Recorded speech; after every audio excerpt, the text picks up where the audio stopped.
नवज्योत मित्रमंडळ ट्रस्ट यशवंतनगर नवी खडकी येरवडा पुणे आयोजित येरवडा भागातील पहिला ऑनलाईन गणेशोत्सव 2021। गेल्या वर्षीप्रमाणे यंदाही आपल्या गणेशोत्सवावर करोनाचे सावट आहे, त्यामुळे आपल्याला काही मर्यादा पडल्या आहेत। या मर्यादांचे भान राखून गणेशोत्सव साजरा करण्यासाठी शो मस्ट गो ऑन या न्यायाने सादर करीत आहोत ऑनलाईन गणेशोत्सव 2021। यात सादर केले जाणार आहेत अनेक बहुरंगी कार्यक्रम, तेव्हा पाहायला विसरू नका। सर्व कार्यक्रम नवज्योत मित्रमंडळाच्या YouTube चॅनलवर। राष्ट्रमाता जिजाऊंच्या संस्कारातून मातृभूमीवर प्रेम करणारा, अन्यायविरुद्ध पेटून उठणारा, दारिद्र्याने गांजलेल्या पिचलेल्या स्वाभिमान हरवलेल्या मावळखोऱ्यातील तरुणांना स्वराज्याचं स्वप्न दाखवणारा, विश्वभूषण प्रजाहित दक्ष सम्राट राजा शिवरायांना कोटी कोटी प्रणाम। आदरणीय विचारपीठ आणि जमलेल्या माझ्या बंधू आणि भगिनींनो, प्रस्तुत कार्यक्रमाच्या निमित्तानं नवज्योत मित्र मंडळ येरवडा अमित जाधव यांच्या पुढाकारानं मला या ठिकाणी येण्याची संधी प्राप्त झाली, त्याबद्दल मी त्यांच्या चरणी कृतज्ञता व्यक्त करतो आणि माझ्या भाषणास प्रारंभ करतो। आजचा परिस्थिती, सामाजिक परिस्थिती आणि महापुरुषांचा विषय जर आपण इथे घेतला तर या तरुणाने आजच्या इतिहासाची मांडणी करताना खऱ्या अर्थानं त्याच्या खूप सुंदर सांगायला त्यांनी सुरुवात केलेली होती। मला हेच सांगावंसं वाटतं का आपल्या देशामध्ये इतिहासच कळालेला नाही असा माझा 200% दावा आहे। कोणी किती काही गप्पा मारू द्या, या देशामध्ये दुर्दैव असं का महापुरुष जन्माला येताना महापुरुष एकटा जन्माला येत नाही, तर त्याच्याबरोबर एक दंतकथाही जन्माला येते हे आम्हाला शोकांतिकेने सांगावं लागतं। कारण कोणताही महापुरुष जन्माला आला का त्याची एक दंतकथा जन्माला आल्याशिवाय राहत नाही आणि ती आमच्या सगळ्या अखंड मानवतेच्या बोकांडी बसते। ही दंतकथा जोपर्यंत लोप पावणार नाही, ह्या दंतकथा जोपर्यंत जाणार नाही, तोपर्यंत खऱ्या अर्थाचं आजच्या समाजाला महापुरुष कळणार नाही। महापुरुषांची तुम्ही मांदियाळी अगदी 5000 वर्षापासून घ्या, अगदी बळीराजा घ्या, चारवाक घ्या, तुम्ही बसवेश्वर घ्या, बुद्ध घ्या आणि अलीकडच्या काळापर्यंत तुम्ही अगदी गाडगे बाबापर्यंत येऊन बसा। माझं ठाम मत असं आहे, कोणत्याही महापुरुषापासून शिवाजी महाराजांचं किती मराठ्याने पालन केलं, किती मराठी त्यांचं अनुकरण करतात, मुस्लिमाच्या बाबतीत महापुरुषांचं किती मुस्लिम करतात, सगळ्या जाती धर्माचा जर विचार केला तर कोणत्याही जाती धर्माच्या महापुरुषांचा विचार खऱ्या अर्थानं आजच्या कोणत्याही लोकांनी केलेला नाही। फक्त इव्हेंट पुरते या महापुरुषांना स्थिमित केलेलं आहे। माळ्याने ज्योतिराव घ्यायचा, मराठ्यांनी शिवाजी महाराज म्हणायचं, प्रत्येकाने वेगवेगळ्या मागासवर्गीयांनी बाबासाहेब आंबेडकरांना घ्यायचं आणि इव्हेंट पुरते त्यांना इव्हेंट संपल्यानंतर मला वाटतं पुन्हा त्या महापुरुषांची आठवण होत नाही। प्रत्येक महापुरुषांचे जर सिद्धांत पाहिले आणि आजची परिस्थिती पाहिली तर मला वाटतं आपण त्यांच्या विचारापासून खूप लांब आहोत, खूप लांब, हजारो किलोमीटर आपण दूर गेलेलो आहोत। प्रत्येक महापुरुषांची विचारधारा ही मानवतेच्या कल्याणासाठी होती। शिवाजी महाराजांचा जरी आपण इतिहास घेतला, शिवाजी महाराजांनी फक्त तलवारीच्या धाकावरती किंवा तलवारीने स्वराज्याची स्थापना केलेली नाही। शिवाजी महाराजांच्या बाबतीत मला अनेक काही गोष्टी आपल्या लोकांच्या खटकतात, मराठ्यांच्या खटकतात, मला आवर्जून सांगावंसं वाटतं। मी एका ठिकाणी असा एक बोर्ड वाचलेला पाहिला का शिवाजी महाराज वाघासारखे जगले। माझा आक्षेप आहे या वाक्यावरती। शिवाजी महाराज प्रज्ञावंत होता, तो हिंस्रासारखा एका हिंस्र पक्षीसारखा कसा जगू शकतो? शिवाजी महाराज प्रज्ञावंत होते, ज्ञानवंत होते, इतके विद्वान होते, ते असे पशुसारखं वागू शकले नाहीत आणि ते वागणारे नव्हते। त्यांनी म्हणजे तुम्ही त्यांना इतकं स्थिमित करता किंवा इतक्या वेगळ्या पद्धतीने पाहतोस काय मुजरा कर, हे शिवाजी महाराजांचे ब्रीद असू शकतात का? शिवाजी महाराज अशा पद्धतीने जगू शकतात? अरे इतका विचार, म्हणजे मला सांगायचं, शहाजी राजांच्या एका पत्रामध्ये शिवाजी महाराजांना शहाजी राजे असं सांगतात, तुम्हाला सामाजिक समता प्रस्थापित करता आली पाहिजे आणि आर्थिक समता प्रस्थापित करता आली पाहिजे। मला आपल्या राज्यकर्त्यांना सांगावंसं वाटतं, आजच्या समाजव्यवस्थेला सांगावंसं वाटतं, त्या काळी जर शहाजी राजे आपल्या लेकराला सामाजिक आणि आर्थिक समता प्रस्थापित करायला सांगत असतील तर आज तुम्ही त्यांच्यापासून काय घेतलं असा प्रश्न माझा सगळ्या जाती धर्माच्या राज्यकर्त्यांना आहे, सगळ्या पक्षाच्या राज्यकर्त्यांना आहे। किती आपण आदर्श घेतला ह्या लोकांचा? मला वाटतंय का महापुरुषांचे विचार आपण कधीच आचरणात आणत नाही। वारकरी संप्रदाय असो किंवा कोणत्याही गोष्टी असो, एखाद्या संतापासूनचा विचार सुद्धा आपण ते कधी आचरणात आणत नाही। फक्त त्या पुरता इव्हेंट पुरता आपण त्याचं साजरीकरण करतो आणि म्हणून त्याच्या वेदना होतात।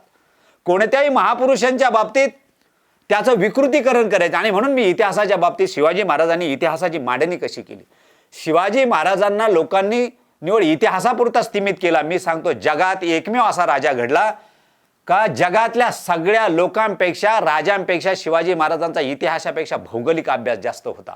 ज्या माणसाला भूगोल समजतो त्या माणसाला इतिहास जाणून घ्यायची जास्त गरजच पडत नाही. कारण इतिहासाच्या अगोदर निर्मिती भौगोलिक झालेली आहे.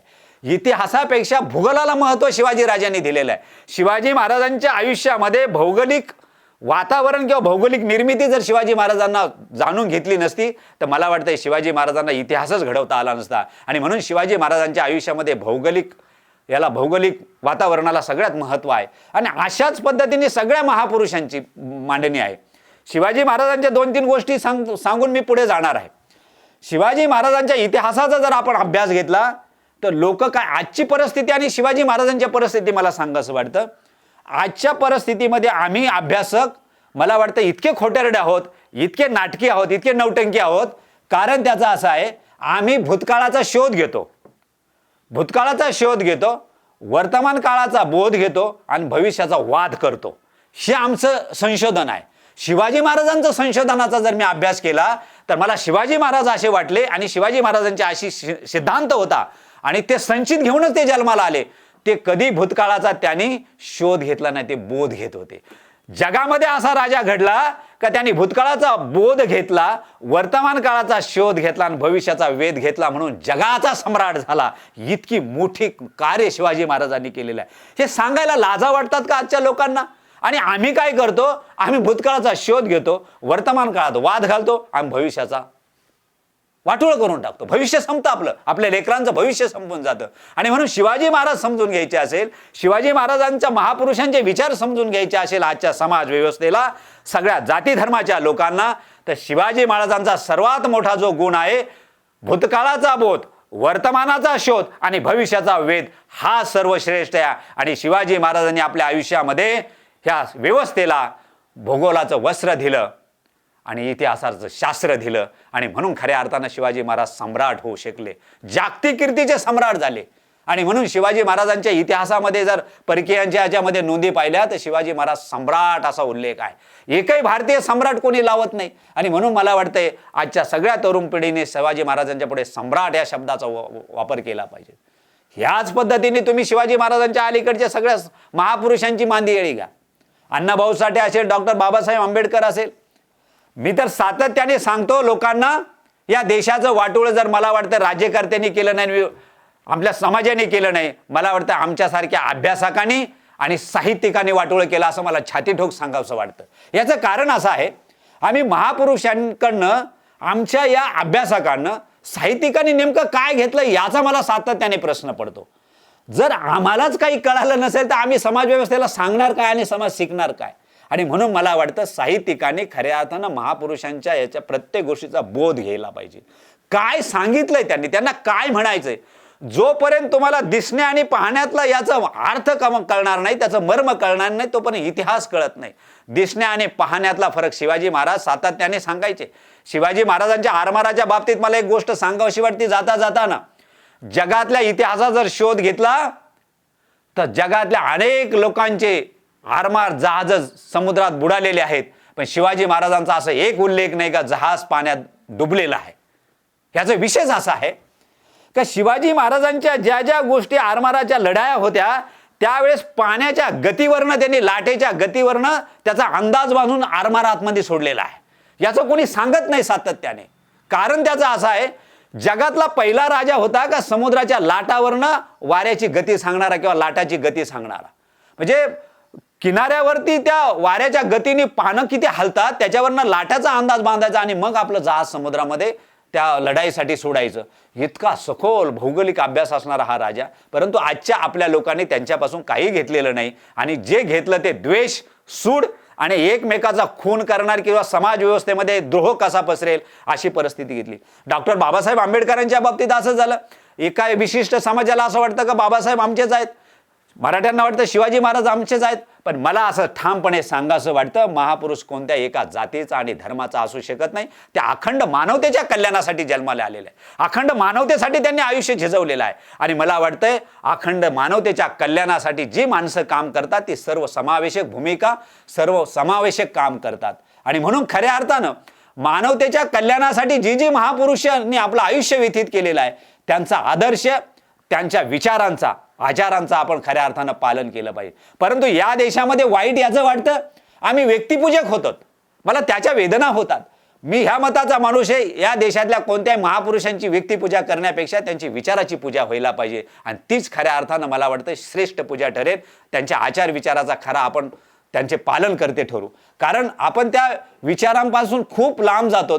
कोणत्याही आंबेडकरांच्या बाबतीत घ्या, अण्णाभाऊ साठेंच्या बाबतीत घ्या, लोकमान्य टिळक असेल, ह्या सगळ्यांच्या बाबतीत घ्या. मला वाटतं लोकमान्य टिळकांच्या बाबतीत जर सांगायचं ठरला मुद्दा, तर जो गणेशाचा उत्सव त्यांनी जो केला, त्यांनी काय तुम्हाला इव्हेंट म्हणून नाही केलेला, त्यांनी समाजामध्ये जागृती करण्यासाठी, परिवर्तनासाठी तो एक संकेत दिला होता का समाजाला एकत्र येण्यासाठी गणेश उत्सवाची निर्मिती करू आणि आपले विचार समाजापर्यंत पोहोचू. परंतु त्याचा वापर आपण एका इव्हेंटमध्ये केला आणि आज आपण त्याचं विकृतीकरण किती पद्धतीने झालेलं ते पाहतो. मला वाटतं पियुष सारखे माणसं आज ऑनलाईन गणेशाचं काम करतात किंवा खऱ्या अर्थानं गणेशाचं जे दर्शन घडवतात. मला वाटतं त्यांचंही या ठिकाणी कौतुक करायला पाहिजे. इतका अशा पद्धतीने गणेश समजला पाहिजे.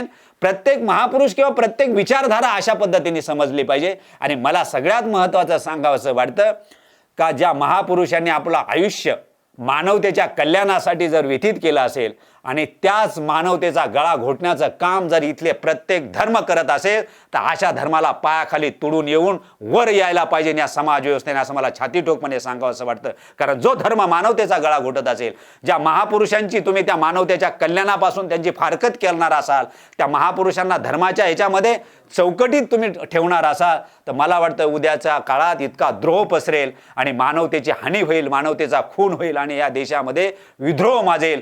कारण मला वाटतंय मानवतेच्या कल्याणासाठी जी महापुरुष जन्माला आली त्यांना तुम्ही मानवतेच्याच चाकोरीमधून पाहिलं पाहिजे, मानवतेच्याच नजरेतून पाहिलं पाहिजे. कारण मानवतेशिवाय त्यांच्यापुढे काहीच नाही. त्यांना काय करायचं होतं, अखंड मानवता, राष्ट्र, वैश्विक भाव हाच त्यांच्या आयुष्याचा सगळ्या अर्थात प्रमुख भाग होता. त्यांना निवड तलवारी घेऊन कोणाचे मुडदे पाडायचे नव्हते किंवा कोणाला बाबासाहेब आंबेडकर असेल त्यांनी कधी भेद केलेला नाही, त्यांनी कधी जातीयता केलेली नाही. म्हणजे ह्या सगळ्या महापुरुषांकडे जर तुम्ही वेगळ्या नजरेतून पाहिलं, मानवतेच्या याच्यातून मानवतेचे पुजारी म्हणून पाहिलं, म्हणजे समतेचे पाईक म्हणून पाहिलं आणि अखंड मानवतेच्या कल्याणासाठी जर त्यांनी आयुष्य झिजवलं असेल, तर मला वाटतंय आपल्याला नैतिक अधिकार बनत नाही का त्यांना जातीच्या चाकोरीमध्ये किंवा जातीच्या चौकटीमध्ये रेखाटायचा. परंतु आज असं शोकांतिकेने म्हणावं असं वाटतं का आम्ही जातीच्या पलीकडे जायलाच तयार नाहीत. आम्हाला फक्त जात आणि तो महापुरुष तेवढाच तो आमचा आहे, ते दुसऱ्यांचा नाही. आणि फक्त त्याच्यावरती राजकारण करायचं. राज्यकर्त्यांना मला ठाम छातीठोकपणे सांगायचंय, तुम्हाला नैतिक अधिकार पोचत नाही तरुणांना भडकवण्याचा.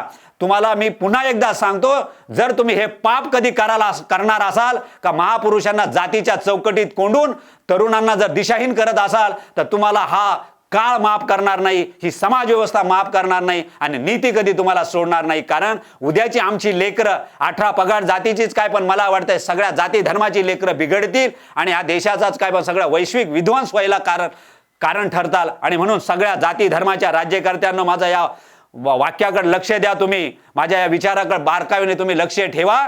जर तुम्ही पुन्हा असं चुकीचा पाप कराल आणि महापुरुषांना स्तिमित करून आमच्या या तरुण पिढीचे डोके भडकाल, तर तुम्हाला नीती कधी माफ करणार नाही. आणि म्हणून मला तुम्हाला सांगावंसं वाटतं, तुमच्या हातामध्ये राज्याचं खूप मोठं एक साधन आहे, व्यवस्थेचं साधन आहे. तुम्ही तरुणांना इतकं समतेचे विचार शिकवा, चांगल्या गोष्टी शिकवा, चांगला शिवाजी महाराज सांगा, जाती धर्माच्या पलीकडे जायला सांगा, गुन्ह्या गोविंदाने जा आणि सगळ्यात महत्त्वाचं त्यांना अर्थकरण सांगा, त्यांना पैसा कसा कमवायचा ह्या गोष्टी शिकवल्या पाहिजेत. महापुरुष प्रत्येक महापुरुषाकडे प्रत्येक सर्वांगीण बाजू होत्या, अर्थाच्या होत्या, राजकीय होत्या, सगळ्या गोष्टी होत्या. याचं शिकवण मात्र आजचे राज्यकर्ते या समाज व्यवस्थेत, कारण ही राज्यकर्ते ज्या महापुरुषापासून काही शिकले नाही ते शोकांतिका आहे. मला छातीठोकपणे सांगावं, असं कोणत्या राज्यकर्त्यांनी छातीठोकपणे सांगावं का मी या महापुरुषापासून प्रेरणा घेतली आणि काम करतो. ही खोटी आहेत, नाटके आहेत यांचे सगळे ढोंग. आणि म्हणून मला सांगावंसं वाटतं का आजच्या राज्यकर्त्यांनी खऱ्या अर्थानं प्रथम राज्यकर्त्या या महापुरुषांपासून आदर्श घेतला पाहिजे आणि आमच्या तरुण पिढीला तो आदर्श दिला पाहिजे. कारण ही परंपरा आहे. मोठ्यांनी वर आदर्श घ्यायचा आणि छोट्यांकडे तो आदर्श द्यायचा. परंतु शोकांतिका या देशामध्येच अशी आहे, कारण कर्मवीर भाऊराव पाटील एका ठिकाणी इतकं सुंदर असं सांगतात, या सत्तेचा स्रोत खऱ्या अर्थानं गरिबीच्या झोपडीपासून सुरू व्हायला पाहिजे होता आणि श्रीमंताच्या बंगल्यापर्यंत तो असा झिरपत जायला पाहिजे होता. पण आमचे राज्यकर्ते इतके टोल्याचे आहेत, नाटके आहेत, त्यांनी असा उलटा अर्थ केला. त्यांनी सत्तेचा स्रोत आमच्या वाड्या बंगल्यामधून सुरू केला आणि गरिबाच्या झोपडीपर्यंत तो झिरपत नेला. आणि म्हणून आजही आमच्या सगळ्या जाती धर्माच्या लोकाला न्याय मिळालेला नाही. मला तमाम बांधवाला सांगायचं, ब्राह्मण समाज असो, मराठा समाज असो, मुस्लिम असो, सगळ्या समाजाच्या लेकरांना मला सांगायचं, लेकरांनो, जाती धर्मामध्ये गुंतू नका, धर्माच्या लढाई करू नका मानवतेच्या कल्याणासाठी. कारण तुम्हाला एक मी सगळ्यात मोठं सूत्र सांगतो, या देशामध्ये पुरोगामी सुद्धा खोटे आहेत आणि प्रतिगामी सुद्धा ढोंगे आहेत. प्रतिगामी आणि पुरोगामी दोन्ही लबाड आहेत. इथे खऱ्या अर्थानं वास्तवगामी जगण्याची गरज आहे. जर पोट भरायला अन्नाची गरज लागत असेल, भाषणं देऊन पोटं भरणार नाही, तर पोट भरायला खऱ्या अर्थानं अन्नाची गरज लागते. आणि म्हणून पुरोगामी आणि प्रतिगाम्यांच्या नादी लागण्यापेक्षा वास्तवगामी जीवन जगलं पाहिजे, राष्ट्र म्हटलं पाहिजे, आईवडील म्हटलं पाहिजे, समाजाची सेवा केली पाहिजे, उपेक्षितांना आपण आधार देण्याचं काम केलं पाहिजे आणि आपल्या प्रत्येक धर्मामधल्या अंतर्गती कलह सोडून दिला पाहिजे. पूर्वजांनी काय केलं त्यापेक्षा ज्यांनी केलं ते पण नाही, ज्यांनी भोगलं ते नाही. आता आपण सगळ्या गुणी गोविंदाने एकत्र नांदलं पाहिजे. सगळ्या जाती धर्माचे सगळे सण आपण साजरे केले पाहिजेत, समतेने वागलं पाहिजे, एकोप्याने वागलं पाहिजे. आणि मला वाटतंय आजच्या समाजाला खऱ्या अर्थानं महापुरुषांचा काय जर संदेश असेल तर मला वाटते मानवतेने मानवतेच्या कल्याणासाठी आणि मानवतेचं रक्षण करण्यासाठी जगायचा हा सगळ्यात मोठा संदेश मला वाटतं महापुरुषांनी दिलेला आहे. आणि आज त्याची पायमल्ली होती आणि ती आजच्या तरुणाकडे होती. आणि म्हणून मला दुसरा एक संदेश या ठिकाणी जाता जाता कलाकार बांधवांना सांगायचा आहे. कलाकार मित्रांनो, तुमचं योगदान राष्ट्राच्या उन्नतीमध्ये खूप मोठं आहे. म्हणजे क्रांतीवीरांच्या मांडीला मांडी लावून कलाकार, शाहीर वगैरे ही सगळी लोकांनी मोठं काम केलेलं आहे. कलाकारांमध्ये तर इतकं म्हणजे प्रबोधनाचं माध्यम इतकं चांगलं आहे. मला सगळ्या कलाकारांना हात जोडून विनंती करायची आहे का कलाकार मित्रांनो, भगिनींनो, खऱ्या अर्थानं आजच्या बिघडलेल्या तरुण पिढीला आपण आपल्या माध्यमातून चांगला संदेश द्या. सगळं वागायचं सुद्धा सांगा, कारण आपण सांगितल्याला लवकर त्यांच्यावर प्रभाव पडतो. आणि म्हणून मला आपल्याला सांगायचं आहे का ज्या गोष्टी समाजामध्ये चुकीच्या काही जातील अशा गोष्टीला आपण सुद्धा काही बंधनं लावून घ्यावेत. म्हणजे मला तो नैतिक अधिकार नाही तुम्हाला सांगण्याचा, परंतु मी आपल्याला एक निवेदनात्मक विनंती करेल का आपण त्या गोष्टीचा बारकावे लक्षात घ्यावा, का जेणेकरून समाजामध्ये विकृतीकरण किंवा समाज काही आपले तरुण पुढं पिढी बिघडेल अशा पद्धतीचं आपल्याकडून काही होऊ नये. उलट आपण जे काही कराल ते चांगलं कराल, आपल्याकडनं ही अपेक्षा व्यक्त करतो. आणि मला वाटते खऱ्या अर्थानं आजच्या व्यवस्थेने, आजच्या समाजाने महापुरुषाकडनं जर काय घ्यायचं असेल तर सगळ्या महापुरुषांनी ती आचाराची, विचाराची जी शिदोरी आपल्याला दिलेली आहे, कधी अनेक पिढ्या आपण ती खाऊन तृप्त होऊ शकतो तरी ती संपणार नाही अशी जी शिदोरी आहे. मला वाटते प्रत्येकाचे मार्ग भिन्न होते, काही वेगवेगळ्या प्रकारे लढले, परंतु सगळ्यांचे मार्ग एकाच ठिकाणी जाणारे होते, त्या अखंड मानवतेच्या कल्याणासाठी, मानवतेच्या उन्नतीसाठी, राष्ट्रासाठी आणि वैश्विक विचारांसाठी. म्हणूनच ज्ञानेश्वर म्हणतात विश्वची माझे घर. इतका ज्ञानोबा जर विश्वाला माझं घर म्हणत असेल तर मला वाटते तुम्ही जर या राज्यातल्या सीमा करत असाल. आणि सगळ्यात महत्त्वाची गोष्ट, ज्ञानेश्वराने सुद्धा कदा भाषेचा द्रोह केलेला नाही, कधी कोणत्या दुसऱ्या भाषेची निंदा केलेली नाही. कारण ज्ञानेश्वरांना सुद्धा कदाचित असं वाटत असेल भाषा हे दोन माणसामधलं, दोन समाजामधलं बोलण्याचं साधन आहे, सुसंवाद करण्याचं माध्यम आहे, त्याच्याबद्दल गर्व अहंकार ठेवण्याची गरज नाही. आणि म्हणून मला वाटतं या महापुरुषांचे, संतांचे विचार अंगी बाळगून मानवतेच्या कल्याणासाठी, वैश्विक विचारासाठी, वैश्विक भूमिकेसाठी जगाने आता एकत्र आलं पाहिजे. अखंड मानवतेने एकत्र आलं पाहिजे. कारण येणारा काळ इतका वाईट आहे का मानवताच म्हणजे नष्ट होऊन माणूस जातच कदाचित या सृष्टीत जाती का काय असा प्रश्न आमच्याकडे पडतो. आणि म्हणून काही गोष्टी आपण बारकाव्याने लक्षात घेतल्या पाहिजे का आपण वागतो कसं, चालतो कसं, महापुरुषापासून आपण काय शिकलं पाहिजे. आणि दुसरी गोष्ट जाता जाता एवढी सांगावंसं वाटते का तुम्ही प्रत्येक सण साजरे करायला पाहिजे. प्रत्येक सण साजरे करताना त्यापासून दुसऱ्या समाजाला त्रास होणार नाही. आपण आपला आनंद लुटताना दुसऱ्याला कधी आपल्यापासून त्रास होऊ नये. मला वाटते प्रत्येक संस्कृती वाईट नसते, कोणतीच संस्कृती वाईट. प्रत्येक संस्कृतीचा सौंदर्याचा आस्वाद घ्यावा, कारण प्रत्येक संस्कृतीतून एक सौंदर्याचा आस्वाद घेता येतो. आणि म्हणून याची संस्कृती वाईट त्याची संस्कृती वाईट म्हणण्यापेक्षा प्रत्येकाच्या संस्कृतीमधून सौंदर्याचा आस्वाद घेऊन त्याला साथ द्यावी आणि आपल्या संस्कार किंवा आपली संस्कृतीचं पालन करत असताना दुसऱ्या संस्कृतीचा आपण ऱ्हास करणार नाही किंवा दुसऱ्याला त्रास देणार नाही, एवढं जरी पालन केलं तर मला वाटतंय खऱ्या अर्थानं महापुरुषांच्या विचारधारा आपण अंगी रुजवल्यासारखं होईल. आयोजकांनी मला या ठिकाणी बोलण्याची संधी दिली. पुन्हा जाता जाता एकदा आयोजकांना धन्यवाद देतो. थांबतो. जय हिंद, जय महाराष्ट्र. नवज्योत मित्रमंडळ ट्रस्ट यशवंतनगर नवी खडकी येरवडा पुणे आयोजित येरवडा भागातील पहिला ऑनलाईन गणेशोत्सव 2021. गेल्या वर्षीप्रमाणे यंदाही आपल्या गणेशोत्सवावर करोनाचे सावट आहे, त्यामुळे आपल्याला काही मर्यादा पडल्या आहेत. या मर्यादांचे भान राखून गणेशोत्सव साजरा करण्यासाठी शो मस्ट गो ऑन या न्यायाने सादर करीत आहोत ऑनलाईन गणेशोत्सव 2021. यात सादर केले जाणार आहेत अनेक बहुरंगी कार्यक्रम, तेव्हा पाहायला विसरू नका. सर्व कार्यक्रम नवज्योत मित्रमंडळाच्या YouTube चॅनलवर.